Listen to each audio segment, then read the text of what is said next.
On se retrouve aujourd'hui pour un petit commentaire sur une épreuve de Hunter en club 1 mixte mania imposé. Je commence par vous montrer le plan de parcours. Alors pour ceux qui découvrent le Hunter, il faut savoir que le plan de parcours nous est donné au moment de la reconnaissance.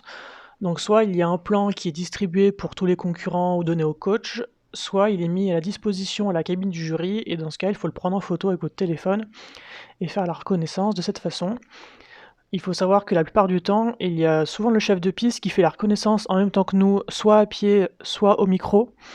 Et il ne faut pas hésiter, si jamais vous avez des questions sur le parcours, quelque chose que vous ne comprenez pas, à le demander, car ils sont souvent très pédagogues et ils seront ravis de répondre à vos questions.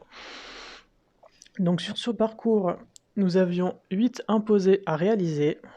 Donc c'est parti, je me lance pour faire mon cercle de départ avant mon numéro 1, cercle de départ et d'arrivée qui, je rappelle, sont obligatoires en Hunter, sinon c'est pénalisé. Entre le 1 et le 2, il y avait un contrat libre annoncé où j'avais demandé 5 foulées, 1, 2, 3, 4 et 5. Dans cette première zone matérialisée par ces pots de fleurs, nous devions faire une espèce de ligne courbe au galop en conservant le galop à droite.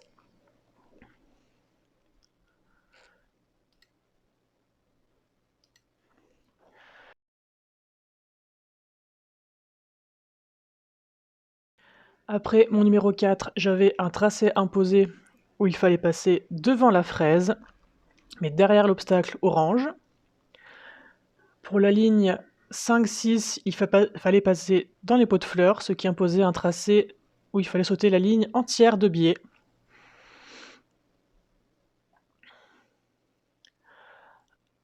À bord à main droite, il fallait faire une transition au pas pour rentrer dans la zone au pas, puis demander un départ au galop à gauche pour sauter l'obstacle suivant à gauche. On peut voir ici que mon cheval sautille un petit peu, mais qui repart au galop à gauche correctement. Là, on allait aborder la ligne pointe, araignée, pointe, avec un contrat de foulée entre les deux, de 3 foulées à chaque fois. 1, 2 et 3. 1, 2 et 3. Puis on se dirige vers notre dernier obstacle à main droite.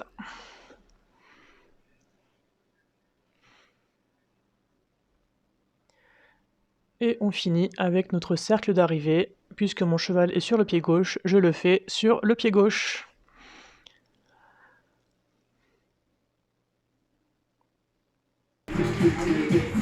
Après un parcours comme ça, la logique voudrait, si vous avez bien suivi, que ça soit un tonnerre d'applaudissements. Est-ce que c'est fait?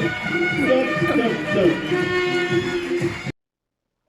Pour les notes d'ensemble, tous mes contrats et imposés ont été réalisés, j'ai 40 sur 40. Pour mon tracé, j'ai 7,75.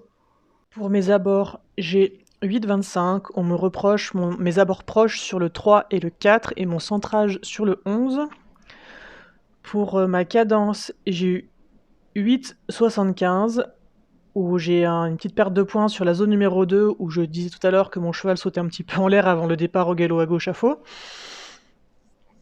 Pour mes notes de cavalier, pour mon attitude et mon équilibre, j'ai 8,75 car le jury n'a pas apprécié mon galop enlevé sur le cercle de départ. Pour mon aisance liée en fonctionnement du cavalier regard, j'ai eu 9 sur 10 et pour mon emploi et ma discrétion des aides, j'ai eu 8,5 sur 10. Ce qui fait un total de 91 sur 100. Bon, Johanna, juste une chose. Comme je l'ai dit à Marine tout à l'heure, le galop enlevé, on n'aime pas bien. Hein, alors le faire sur tout le cercle de départ, sous les yeux de la tribune du jury, ça agace.